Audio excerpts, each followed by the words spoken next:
some exciting scenes from today's episode of Liberty's Kids. Congress has lied to us long enough. Think of all we've sacrificed to win this war. I fought 6 years and not a penny. The time has come to take matters into our own hands. Without justice, the army is a powder keg ready to explode. And right now, I have no idea how to prevent it.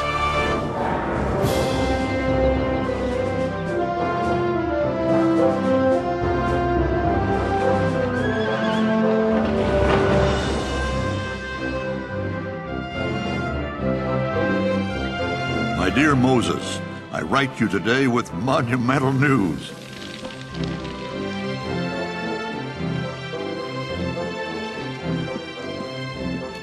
Forgive me if it's not in my own hand, but my gout's been acting up again.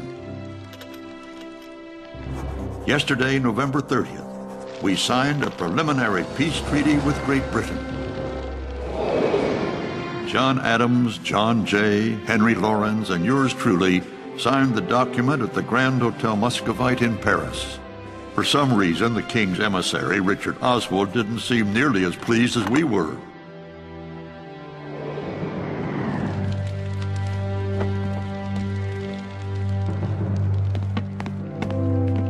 Liberty is ours, though one troubling question remains. We've won our war, but can our new nation survive in peace? Dr. Franklin, forgive me for interrupting, but I'm in an absolute state. The British ministers refuse to let me paint them signing the peace treaty. I won't be able to finish. Look at it this way, Mr. West. You must abandon a painting. The British must abandon a country.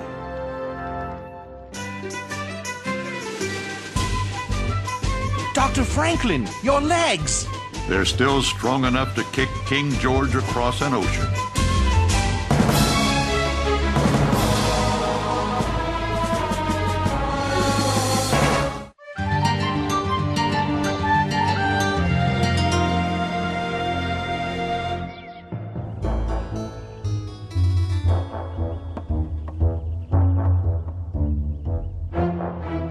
Henri, at least pretend you have manners. Wait for me. Sorry, it just smells so good.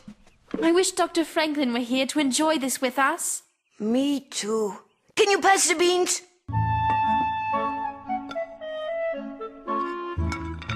And Moses as well. Oui, and he sure likes turkey.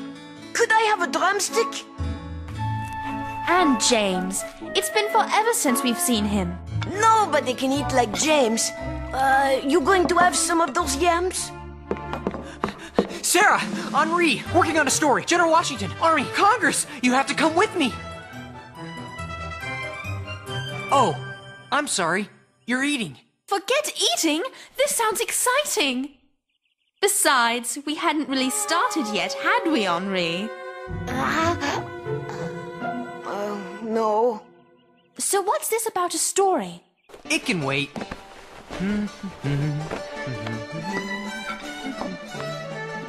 I haven't eaten all day. But we haven't seen you in months. And you can't just leave us hanging. Yeah, we are journalists too. Okay. What if I told you General Washington could have had the chance to become King of America? If he had become a king, then I am the Prince of France. I don't understand. Didn't he fight to get rid of a king? I'd better start at the beginning. Remember how I went to visit General Washington and the Continental Army?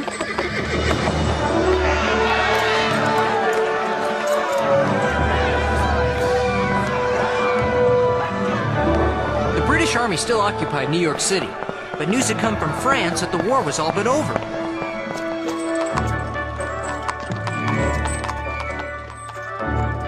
Whoa, Caesar, time to eat.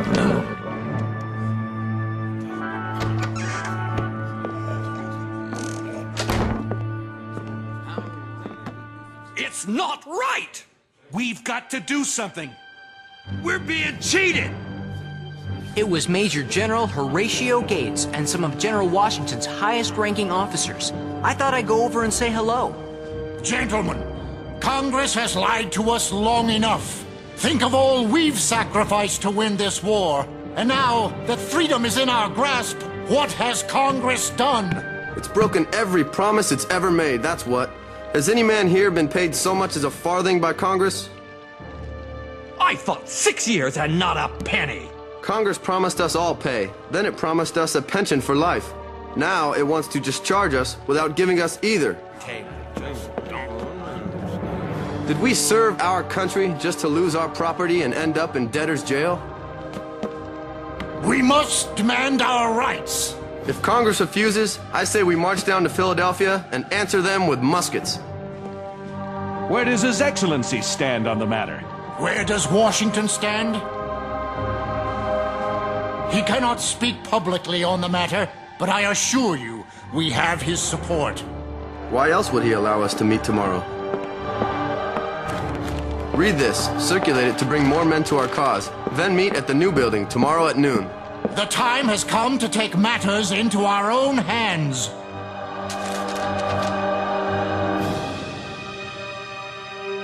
If you have sense enough to discover, and spirit to oppose tyranny, whatever garb it may assume, awake to your situation. If the present moment be lost, your threats hereafter will be empty. What they were talking about sounds like armed rebellion. It's mutiny. This is the second such letter to be circulated amongst my officers. I ordered them to postpone their meeting, hoping they would reconsider. Obviously, they have not.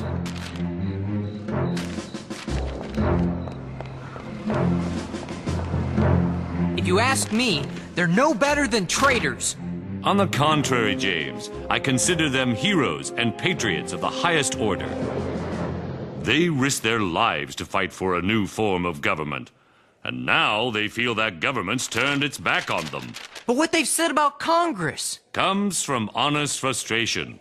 They haven't been paid, and there's little chance they will be. But why? The National Treasury has no money. Congress has no power to raise taxes. And the states can't pay what they promised to. The simple truth is that without a strong central government, our republic cannot survive. I heard one of the officers say that you would support an armed uprising on Congress. Is that true? There's something I'd like you to see.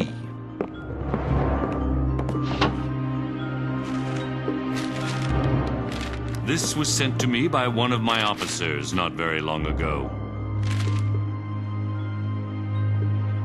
He's asking you to become King of the United States. He's saying the army would stand behind you.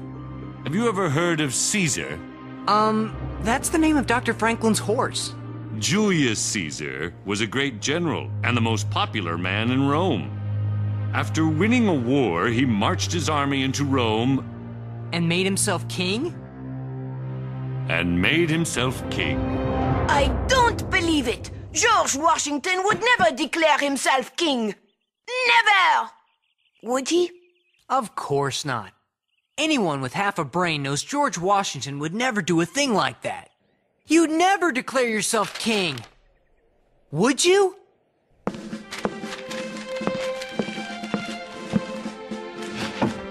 No, James, the very idea is abhorrent to me.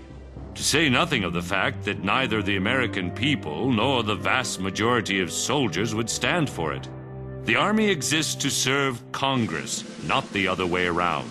I thought everything would be fine once the war was over. Now it seems like things are worse than ever.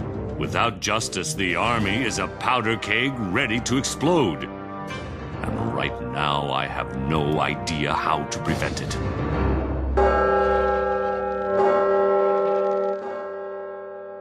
James Madison, delegate from Virginia, now has the floor. Gentlemen of Congress, we have no power to act. We have failed to live up to our promises. Now, General Washington warns of an armed uprising against us.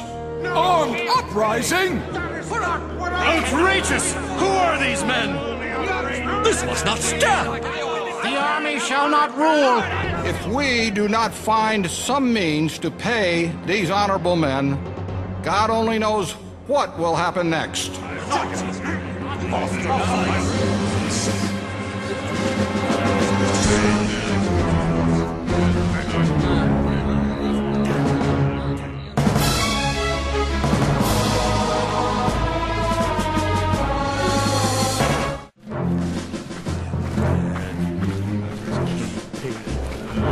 I didn't find all these.